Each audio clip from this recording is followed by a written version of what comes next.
అందరికీ జై శ్రీరామ్ అండి. పర్లేదు, మరీ నీరసంగా ఉంటారు అనుకున్న, బాగా యాక్టివ్ గానే ఉన్నారు. ఇంకొకసారి జై శ్రీరామ్. ఇక్కడ ముందుగా మీ అందరికీ రెండు చిన్న విజ్ఞప్తులు అండి. ఒకటి, బ్యాక్ సీట్ డ్రైవింగ్ కాసేపు ఆపేద్దాం. ఎందుకంటే మాకందరికీ ఎంత తెలుసు, మీకు అంతకంటే ఎక్కువ తెలుసు మాకు తెలుసు. కానీ దయచేసి మేము మాట్లాడేటప్పుడు మీరు వెనకాల నుంచి అది ఇది అంటున్నారు అనుకోండి, మేము డివేట్ అయిపోతాం, స్పీచ్ డిస్టర్బ్ అయిపోతుంది. కాబట్టి బ్యాక్ సీట్ డ్రైవింగ్ ఆపేయండి. రెండోది, అందరూ కూడా మీ దగ్గర ఏమున్నా లేకపోయినా చేతిలో మొబైల్స్ ఉంటాయి కదా, ఒక్కసారి మీ మొబైల్స్ అన్ని తీసి లైట్లు ఆన్ చేసి పెట్టండి. ఇట్లా అందరూ just fraction of seconds thing అండి, చేయండి. చాలా సంతోషం. అందరూ అలాగే పట్టుకోండి, లేకపోతే ఎవరికాళ్ళు ఫోన్లు మాట్లాడుతూ కూర్చుంటున్నారు. ఇలాగే ఉంచండి కాసేపు, ఓకేనా? సో 2 కిలోమీటర్లు, దాదాపు 2.5 గంటలు అందరూ నడిచారు. చాలా మంది కాళ్ళు నొప్పి ఉండొచ్చు, అలసట ఉండొచ్చు. మీలాగే మేము కూడా పనిచేస్తా ఉన్నాం, కానీ 10 ఏళ్ల నుంచి పనిచేస్తున్నాం. ఈ 10 ఏళ్లలో ఈ మత మార్పిడి మాఫియాలు కావచ్చు, ప్రేమోన్మాద పందులు కావచ్చు, నాస్తిక ముసుగులో ఉన్న కుక్కలు కావచ్చు, కుహనా గుంట నక్కలు కావచ్చు, వీళ్ళందరూ మమ్మల్ని వేధించని క్షణం లేదు. రకరకాల కేసులతో వేధిస్తారు, దాడులతో బెదిరిస్తారు, బూతులతో భయపడతారు. కానీ ఇవన్నీ చేసి వాళ్ళ కలుపు వస్తుందేమో, మాకు ఊపు వస్తుంది. ఇంకా ధర్మం కోసం కసిగా పని చేయాలనిపిస్తుంది. ఎందుకంటే మేమిద్దరం కూడా ఈ యుద్ధంలోకి గెలవాలనే ఆశతో రాలా, గెలిచి తీరాలనే కసితో వచ్చాం. ఈ యుద్ధం ఆయన ఆస్తుల కోసమో, నా ఆస్తుల కోసమో, మీలో ఏ ఒక్కళ్ళు వాళ్ళ ఆస్తుల కోసమో చేయట్లా. ఇక్కడున్న ఈ 1000-2000 మంది కోసం కాదు యుద్ధం. యావత్ భారతదేశంలోని ప్రతి హిందువు కోసం, ఇంకా చెప్పాలంటే ప్రతి భారతీయుడి కోసం. నిన్న మొన్న మతం మారిన ప్రతి వాడు కూడా ఒకనాడు హిందువే, మళ్ళీ ఒకనాటికి వాడికి హిందుత్వమే గతి, ఇక్కడికే రావాలి కూడా వాడు. కానీ ఈ మధ్య మతం మారిపోయిన, ఈ అమ్ముడు పోయిన వాళ్ళు, ప్రాణాలకి ఆశపడి, రోగాలకి భయపడి, డబ్బులకి కక్కుర్తుపడి మారిపోయిన వీళ్ళందరూ కూడా ఈ రోజు నిన్న మొన్నటి దాకా వాళ్ళు పూర్వీకులు కొలిచిన మన రాముణ్ణి, మన కృష్ణుణ్ణి, మన భారతాన్ని, మన రామాయణాన్ని, మన భగవద్గీతని, మన భరతమాతని, మన గోమాతని, మన ఆలయాలని, మన ఆచారాల్ని ప్రతి నిత్యం అవమానిస్తూనే ఉన్నారు. బాబు లైట్లు దిగుతుంది, కొన్ని ఇంకా లేవాలా, జోష్ కంటిన్యూ అవ్వాలా. ఇలా ప్రతి దాన్ని నిత్యం అవమానిస్తూనే ఉన్నారు. అని వాళ్ళు మర్చిపోతుంది తెలుసా, వాళ్ళు అవమానిస్తున్న ప్రతిదీ వాళ్ళ పూర్వీకులు ఆచరించిందే. మనం ఎలాంటి దేశంలో పుట్టామంటే, తన పూర్వీకులకి ఎక్కడ ఉత్తమ గతులు కలగబోనని కొన్ని వేల సంవత్సరాలు తపస్సు చేసి చేసి చేసి గంగను భూమి మీదకి తీసుకువచ్చి వాళ్ళ తరాలు మొత్తాన్ని తరింపజేసిన భగీరథులు పుట్ట భారతదేశంలో మనం పుట్టాం. కానీ ఈ గడ్డ మీద పుట్టి, ఈ గడ్డ మీద మతం మారిపోయిన వాళ్ళు ఈ రోజు ఏమంటున్నారు తెలుసా, మా పూర్వీకులందరూ పాపాలు చేశారు, పాపాల్లో బతికారు, మేము మాత్రం స్పెషల్ గా వచ్చిన కోసిగాన్ని నమ్మి ఏదో లోకానికి పోతామని చెప్పారు. మన పూర్వీకులు ఎటుపోయినా పర్లేదు, మేం బాగుంటే చాలు అనుకున్నంత దిక్కుమాల స్వార్థం వీళ్ళకి ఎలా వచ్చిందో తెలుసా, ఆ దౌర్భాగ్యపు మతాల్లోకి వెళ్ళటం వల్లే వస్తా ఉంది. కానీ ఎవరికి నచ్చిన మతాన్ని స్వీకరించి వాడు పాటించుకునే హక్కు మన దేశం ఇచ్చింది కాబట్టి దాని గురించి మనం మాట్లాడదు. కానీ నీకు నచ్చనంత మాత్రాన ఈ దేశపు మెజారిటీలు పాటించే మతాన్ని నిత్యం అవమానిస్తాను అంటే నరాలు తీస్తాం. ఎందుకంటే ఈ దేశంలో భగవంతుడంటే మన బంధువు. భగవంతుడంటే ఎవరో కాదు, సాక్షాత్తు రామచంద్రుడి గురించి మనం మాట్లాడుకుంటే రాముడి గురించి ఏం చెప్తారు, మాతా రామో మత్ పితా రామచంద్ర, స్వామి రామో మత్ సఖా రామచంద్ర, సర్వస్వమేవో రామచంద్రో దయాళు అంటారు. అంటే రాముడే మనకి తల్లి, రాముడే మనకి తండ్రి, రాముడే మనకి సోదరుడు, రాముడే మనకి స్నేహితుడు, రాముడే మన సర్వస్వం.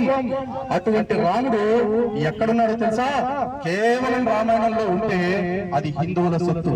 కానీ ఆ రాముడే మన భారత రాజ్యాంగంలో కూడా ఉన్నాడు. మరి అటువంటి రాముని వీళ్ళు దూషిస్తున్నారంటే సాక్షాత్తు రాజ్యాంగాన్ని దూషిస్తున్నారు, రాజ్యాంగాన్ని అవమానిస్తున్నారు. మరి రాజ్యాంగాన్ని అంతలా అవమానిస్తుంటే ఈ గాడిద కొడుకులు ఒక్కడు కూడా ఎందుకు వాళ్ళ మీద చర్యలు తీసుకోవట్లేదు? దీని గురించి మాట్లాడే దమ్ము ఎట్లాగూ లేదు. కనీసం స్పందించే దమ్ము కూడా హిందువులో చచ్చిపోతుందా? చెప్పండి ఒకసారి జై శ్రీరామ్. మీ అందరికి కాస్త గ్యాప్ లోనే ఇందాక 2 పోస్టులు ఇచ్చేస్తే సరిపోయేది. బీచ్ తో ఇచ్చే బూస్ట్ తో పాటు తాగటానికి కూడా కాస్త బూస్ట్ ఇచ్చి ఉండాల్సింది. ఈ రోజున భారతదేశంలో మన హిందువులందరికీ ప్రేరణ ఎవరు, స్ఫూర్తి ఎవరు అంటే చాలా మంది ఉంటారు, కానీ ఒక ఇద్దరిని మాత్రం మనం ఎప్పుడు మర్చిపోకూడదు. వాళ్ళు ఎవరో తెలుసా? త్రేతాయుగం నాటి రాముడు, ద్వాపరయుగం నాటి కృష్ణుడు. ఎందుకంటే త్రేతాయుగంలో రామచంద్రుడు చేసి చూపించాడు, ద్వాపర యుగానికి వచ్చేప్పటికి అదే రాముడు కృష్ణుడిగా వచ్చి రే నేను చేసి చూపించినప్పుడు చూపించాను, ఇప్పుడు నేను చెప్తాను మీరు చెయ్యండి అన్నాడు. ఆ ఇద్దరు చేసిన పని ఏంటో తెలుసా? ఆనాడు రాముడు నేను యుద్ధాన్ని కోరుకోవట్లా, కానీ నా దాన్ని ఎవరైనా లాక్కుంటే మాత్రం వాడు ఎక్కడ దాక్కున్నా సరే వెతికి వెతికి వెతికి వెంటాడి వాడి తాట తీస్తా, వాడి పీచమనుస్తానని చెప్పేసి రావణాసురుణ్ణి ఏం చేశాడు? అధపాతాళానికి అణిచేశాడు. దెబ్బకు బ్రహ్మాస్త్రంతో గుండెలు చీల్చేశాడు. అదే మరి ద్వాపర యుగానికి వచ్చేప్పటికి శ్రీకృష్ణ పరమాత్మ ఏం చెప్పారు? యుద్ధాన్ని తప్పించడానికి స్వయంగా భగవంతుడే రాయబారం చేశాడు. కానీ యుద్ధమే అనివార్యం అయినప్పుడు అట్టడుగున మడుగున దాగున్న దుర్యోధనుడిని ఆఖరి శత్రువును కూడా బయటికి లాక్కొచ్చి వాడి తొడలు వెనక్కొట్టాడు. చాలా మంది అంటారు అది ధర్మమా అధర్మమా అని చెప్పేసి. ఈ రోజు కూడా మన వాళ్ళు కూడా చెప్తున్నా, మనం చేస్తున్నది యుద్ధం. ఇక్కడ ధర్మ యుద్ధమా అధర్మ యుద్ధమా అనేది ఆలోచించమాకండి. ఆ చేసే యుద్ధం ధర్మం కోసమా అధర్మం కోసమా ఇది మాత్రమే గుర్తు పెట్టుకోవాలి. మనం ధర్మం కోసం బతుకుతున్నాం, ధర్మం కోసం యుద్ధం చేస్తున్నాం, ఆ ధర్మం కోసం చావటానికి కూడా సిద్ధంగా ఉన్నాం. అవసరమైతే ఆ ధర్మం కోసం ఇంకేదన్నా చేయడానికి కూడా సిద్ధపడటానికి ఏ మాత్రం వెనకాడం. ఎందుకంటే ఈ దేశంలో మనం మెజారిటీగా ఉన్న దేశంలో మనమే మన హక్కుపక్కమైన ఈ దేశాన్ని మన కళ్ళ ముందే ఎవడో అవమానిస్తూ ఉంటే ఎంతకాలం అవమానాలు పడతాం? ఏ మనకు లేదా పౌరుషం? ఏ మనది కాదా స్వాభిమానం? ఏ అందరికీ ఉన్న మత స్వేచ్ఛ మనకు లేదా? మనకు కూడా ఉంది కదా. కొంచెం సౌండ్ ఎందుకు బాగా వీక్ వస్తుంది? నిజాలు ఒప్పుకోవడానికి భయం, లేకపోతే వీడియోలో ఎవరన్నా చూస్తాను చేస్తారని భయం? గుర్తుపెట్టుకోండి, చాలా మంది హిందువులకు భయం. మనం మాట్లాడితే లేనిపోని సమస్యలు వస్తాయండి అంటున్నారు. గుర్తుపెట్టుకోండి, మాట్లాడితే ఏ సమస్య రాదు, మాట్లాడకపోవటం వల్లే మనకి సమస్యలు వస్తున్నాయి. ఈ రోజున చాలా మంది మేము ఎల్లకాలం బతికేస్తాం అనుకుంటారు. ఒక 100 ఏళ్ళకి సరిపడా సంపాదించుకుందాం అనుకుంటాడు. నువ్వు 100 కోట్లు సంపాదించవచ్చు, 1000 కోట్లు సంపాదించాలని ప్లాన్ చేసుకోవచ్చు, కానీ నెక్స్ట్ సెకండ్ లో నువ్వు ఉంటావో పోతావో కూడా నీకు తెలియదు, నాకు తెలియదు. ఒక్క పరమాత్ముడి చేతిలో ఉంది చావు. ఆ చావు మనం ఉండగా మన దగ్గరికి రాదు. అది వచ్చినప్పుడు మనం ఎలాగో ఉండవు. అలాంటి చావుకు భయపడుతూ మన దేశాన్ని, మనం నిత్యం పూజించే దైవాన్ని అవమానిస్తుంటే కూడా మనం చావ చచ్చి చేస్తున్నది కూర్చున్నామంటే మనం ఇప్పుడు కూడా బతికున్న సవాళ్ళతోనే సమానం. అలాంటి మనం బతుకుదామా? చక్కలకేలాడే శవాన్ని పూజ చేసేవాడు, సమాధుల్లో పడుకునే శవాలను పూజ చేసేవాడు మనల్ని వాళ్ళ మతాల్లోకి మార్చి మన జీవోత్సవాలుగా మారుస్తున్నారు. అలాంటి జీవోత్సవాలుగా మనం మార్చదు. ఇందాక చూసారు కదా 4 సింహాల స్తంభం, అలాంటి సింహాలుగా ప్రతి ఒక్కరు బ్రతికే ప్రయత్నం చేయండి. ఇది హిందూ దేశం. అండ్ మేము ఇక్కడ ఖచ్చితంగా చెప్తున్నాం, ఈ యుద్ధం మొదలై 10 ఏళ్ళైంది మా తరఫు నుంచి. ఈ యుద్ధం ఇంకెంతకాలం చేస్తామో తెలియదు. ఈ యుద్ధం జరిగే క్రమంలో ఒక యుద్ధంలో మేము గెలవచ్చు, ఓడవచ్చు, అది దైవాధీనం. అలాగే మేము ఎంతకాలం ఉంటామో కూడా తెలియదు. మా ప్రాణం ఉండొచ్చు, మా ప్రాణం పోవచ్చు, అది కూడా దైవాధీనం. కానీ నా అధీనంలో ఒకటి ఉంది, అదేంటో తెలుసా? భయపడకుండా ధైర్యంగా బ్రతకటం. ఖచ్చితంగా చెప్తాను, ఓడతాను తర్వాత, కానీ నేను బ్రతికుండగా నా కళ్ళల్లో భయం అనేది లేకుండా బ్రతుకుతా. నా ధర్మం కోసం అంతే దేశాల్లాగానే బ్రతుకుతా.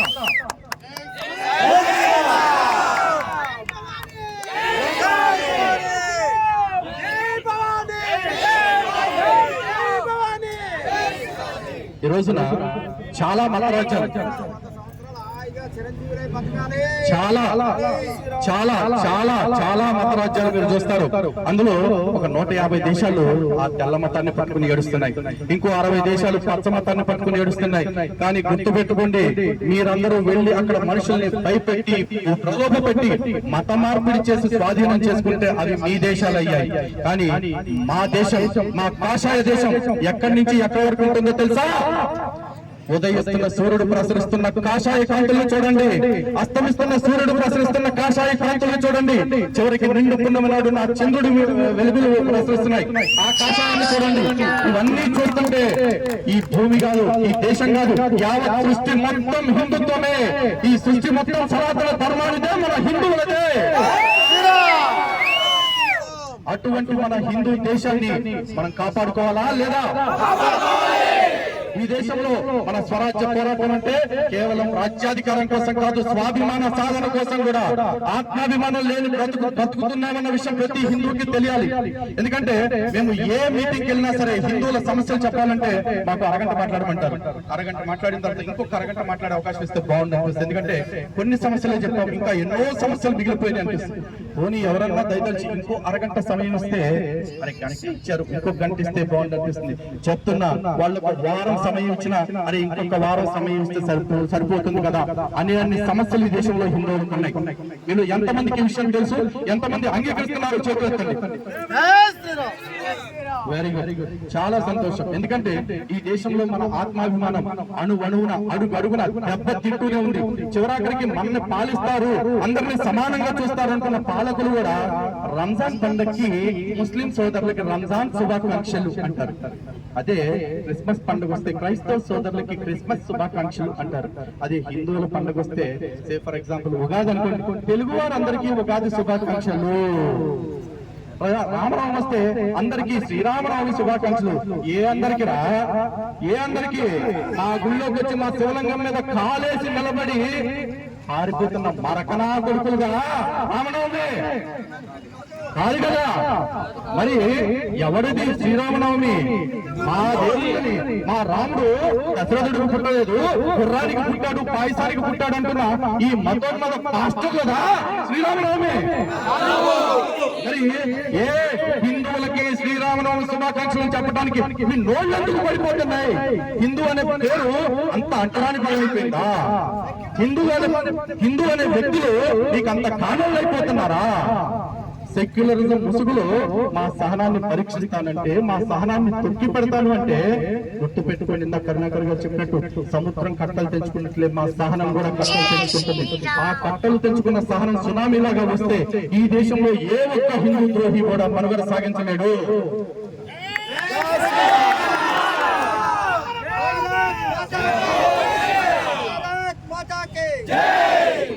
ఇంకా ఇలాంటి సమస్యలు చాలా ఉన్నాయి. ఈ మధ్య చూసుకున్నట్లయితే వక్ఫ్ బోర్డు మీద నిజానికి మనకి ఏ కంప్లైంట్ ఉండాల్సి, కానీ మన దేవాలయాల ఆస్తులు ఈ దేశంలో సుమారు 5 లక్షల దేవాలయాలు ఉంటే ఆల్మోస్ట్ దేవాలయాల భూములన్నీ అన్యాక్రాంతమైపోయిన విషయం ఎంతమందికి తెలుసు? కానీ ఈ దేశంలో వక్ఫ్ బోర్డు అని ఒకటి పెట్టుకున్నారు. వాళ్ళు ఏం చేస్తున్నారో తెలుసా? మొన్న చూసుకున్నట్లయితే మా ఔరంగజేబు గుర్రం ఎక్కడే గడ్డి వేసింది, మా అక్బర్ గాడి గాడిద అక్కడే పుట్టింది, ఇది మాది అది మాది అని మన ఆలయాల దగ్గర కూడా వచ్చి ఈ ఆలయం స్థలం మాది అంటున్నారు. ఇక తమిళనాడులో తిరుచెందూరు అనే ఒక ఊరినైతే ఈ ఊరంతా మాది అంటారు. నిజానికి అక్కడ 1500 సంవత్సరాల నుంచి మన సుబ్రహ్మణ్య స్వామి ఆలయం ఉంది. కానీ 1400 సంవత్సరాల క్రితం వచ్చిన మతం వచ్చి ఈ ఊరంతా మా వక్ఫ్ బోర్డు అన్నాడు. మొన్న ఇంకొక మతోన్మాది వచ్చి ఊరు కాదు, ఈ వాడ కాదు, యావత్ భూమి అంతా మా వక్ఫ్ బోర్డుదే అని చెప్పేసి అంటున్నాడు. మరి మా దేవాలయాల్ని రక్షిస్తానని చెప్పి తగుదునమ్మా అని మన ఆలయాలను తమ కబ్జాలో పెట్టుకున్నాయి కదా ప్రభుత్వాలు, దేవాదాయ శాఖ పేరుతో. ఇప్పటి వరకు దేవాదాయ శాఖ ఏర్పడిన కాడి నుంచి ఎన్ని ఎకరాల ఆస్తులు మీరు కాపాడారో మీరు చెప్పండి, ఎన్ని ఎకరాల ఆస్తులు మీరు తప్పబెట్టారో మేము చెప్తాం. ఇది ఈ దేశంలో ప్రభుత్వాలు మనకి ఇచ్చిన కానుక, ఇది ఈ దేశపు కుహన లౌకికవాదం మనకు పెట్టిన పరీక్ష. మరి ఈ పరీక్షని దాటుకుని మనం పోరాటం కోసం ఒక అడుగు బయటకు వెయ్యాలా? మన స్వాభిమానం కోసం మనం యుద్ధం చేయాలా లేదా? కానీ ఇక్కడ ఇన్ని మాటలు మాట్లాడితే నెక్స్ట్ మనకు వచ్చే గిఫ్ట్ ఏంటో తెలుసా? వీళ్ళు హిందూ స్వాభిమాన శంఖారావు లేదా హిందూ స్వరాజ్య శంఖారావు అని పెట్టి హిందువుల్ని రెచ్చగొట్టారండి అంటారు. లేదండి, మేము హిందువులకి నిజాలు మాత్రమే చెప్తాం, జరుగుతున్న ప్రతి దానికి మేము మాట్లాడిన ప్రతి మాటకి మా దగ్గర ఆధారం ఉంది అని చెప్తే నీ ఆధారాలు తీసుకెళ్లి గోదావరిలో కలుపుకోండి, మేము మాత్రం కేసులే పెడతామంటూ ఈ దేశంలో మేధావి వర్గం బయలుదేరి వస్తుంది. ఎందుకంటే ఏమీ చేతగానమ్మంట మొగుడు కూడా సరిపెట్టుకుందంట. అట్లాగే మన బతుకు కూడా ఈ దేశంలో ఎవరిని ఏమీ చేయలేనోడు చివరికి లోకుగా దొరికింది హిందువులే కాబట్టి కాకులు పొడిచినట్టు పొడిచి మనల్నే ఎగ్జాక్ట్. ఇది మన బ్రతుకు. ఈ బ్రతుకు పోవాలంటే ప్రతి హిందువు కూడా తమ స్వరాజ్యం కోసం పోరాడాలి. స్వరాజ్యం అంటే చాలా మంది ఇది భూమి కోసం అనుకుంటారు. కాదు, మన బ్రతుకు కోసం, మన ఆత్మగౌరవం కోసం, మన స్వాభిమానం కోసం. ఇది మన పూర్వీకులు మనకి ఇచ్చిన దాన్ని కాపాడుకోవటానికి కాదు, మన భవిష్యత్ తరాలు మన నుంచి కోల్పోకుండా ఉండటం కోసం. మన భవిష్యత్ తరాల ఐశ్వర్యాన్ని మనం అనుభవిస్తున్నాం కేవలం మన పూర్వీకులు ఇచ్చిన దాన్ని కాదు. ఎందుకంటే మన పూర్వీకులు మనకి భారతదేశాన్ని స్వచ్ఛంగా ఇచ్చారు, సనాతన ధర్మాన్ని స్వచ్ఛంగా ఇచ్చారు. మరి మనం మన భవిష్యత్ తరాలకి ఈ ధర్మాన్ని అంత స్వచ్ఛంగా ఇవ్వగలుగుతున్నామా? లేదు. ఎందుకంటే మన ఆలయం మన కంట్రోల్లో లేదు, మన ఆచారం పట్ల మనకు అవగాహన లేదు. ఎవడెవడో వస్తాడు, ఏదేదో చెప్తాడు, అన్నిటిని మనతో చేపిస్తాడు. చివరికి పాషండ మతాలలో వచ్చి మీ సనాతన ధర్మం అంటేనే మూఢనమ్మకం రా అంటాడు. వాడి శవాన్ని పూజ చేయటం సైన్స్, వీళ్ళకి శవాన్ని పూజ చేయటం సైన్స్. కానీ మన సనాతన ధర్మంలో మనం విగ్రహారాధన చేస్తే మాత్రం మూఢత్వం. ఇలా మనం ప్రతినిత్యం అవమానిస్తున్నారు. చివరికి మన దేవుళ్ళనైతే రాముణ్ణి, కృష్ణుణ్ణి, వెంకటేశ్వర స్వామిని, శివుణ్ణి, వాడు వీడు అమ్మవారిని అయితే అది ఇది అంటూ మాట్లాడుతున్నారు. వాళ్ళందరికీ ఒకటి చెప్తున్నామండి, ఇలాంటి మాటలు మాట్లాడే వాళ్ళ మీద దయచేసి మా దేవుళ్ళ పట్ల మీకు ఏమైనా ప్రశ్నలు ఉంటే అడగండి, విమర్శలు ఉంటే చేయండి. కానీ దోషము చేస్తాను అంటే మాకంటే ముందుగానే ఈ వ్యవస్థలన్నీ రియాక్ట్ అయ్యి సుమోటోగా అలాంటి వాళ్ళ మీద చర్యలు తీసుకుంది. లేదంటే మేం చర్యలు తీసుకోవడం మొదలెడితే ఆ తర్వాత మీరు మా మీద చర్యలు తీసుకోవాల్సి ఉంటుంది. అవసరమైతే హత్యా నేరాలు కూడా మోపాల్సి ఉంటుంది. జాగ్రత్త. ఎందుకంటే ఈ దేశంలో మా ఆత్మాభిమానాన్ని చంపుకుని బతకడం అయితే కష్టం. కావాలంటే మమ్మల్ని చంపేయండి, కానీ మా హక్కుల్ని, ఆత్మగౌరవాన్ని చంపేస్తానంటే మాత్రం ఖచ్చితంగా ఊరుకునే ప్రసక్తి లేదు. ప్రతి హిందువుని జాగృతం చేస్తాం, ప్రతి హిందువుని తట్టి లేపుతాం, ప్రతి హిందువుని ఉద్యమంలో భాగస్వామిని చేస్తాం. ఇందులో ఎటువంటి సందేహం లేదు. అండ్ మళ్ళీ చెప్తున్నా, ఈ రోజు నుంచి గుర్తుపెట్టుకోండి, మా కళ్ళల్లో భయం మీరు చూడలేరు. అలాగే ఈ ఉద్యమాన్ని, ఈ కాషాయ ధ్వజాన్ని మా ఓటు ఉన్నంత వరకు కాదు, మా ఊపిరి ఉన్నంత వరకు వదిలే ప్రసక్తే లేదు. అండ్ ఈ రోజు పర్టికులర్ గా ఇక్కడికి వచ్చిన మీరందరికీ కూడా నిజంగా ఒక్కొక్కరికి పేరు పేరున వీళ్ళతో దగ్గరకు వచ్చి శిరస్సు ఉంచి పాదాబంధనం చేయాలి మీ అందరికీ. ఎందుకంటే మీరెంతమంది ఒక్క పిలుపు మేమిచ్చి స్వరాజ్య శంఖారావు అంటే ఇన్ని కంఠాలు ఇక్కడ శంఖాలుగా మార్చుకుని మీరు వచ్చి ఈ గర్జన్ని వినిపించారు కదా, దానికి మీకు రుణపడి ఉండాలి. అలాగే ఇందాక ఒక మాతృమూర్తి తన పిల్లలిద్దరికి సంభాజీ మహారాజ్, శివాజీ మహారాజ్ గా వాళ్ళకి డ్రెస్సింగ్ వేసి తీసుకొచ్చారు. ఆ తల్లికి కూడా ఒకసారి హృదయపూర్వకంగా పాదాబంధనాలు తెలియజేస్తా ఉన్నారు. రోజుల నుంచి నిద్రాహారాలు మానేసి ఇక్కడ ఈ ప్రోగ్రామ్ ని ఇంత సక్సెస్ చేయడానికి కొంతమంది తమ నిద్రని, ఆహారాన్ని అన్నిటిని త్యాగం చేసి చాలా కష్టపడ్డారు. వాళ్ళలో పేర్లు చెప్తే కొంతమంది త్యాగాన్ని తక్కువ చేసినట్టు అవుతుంది.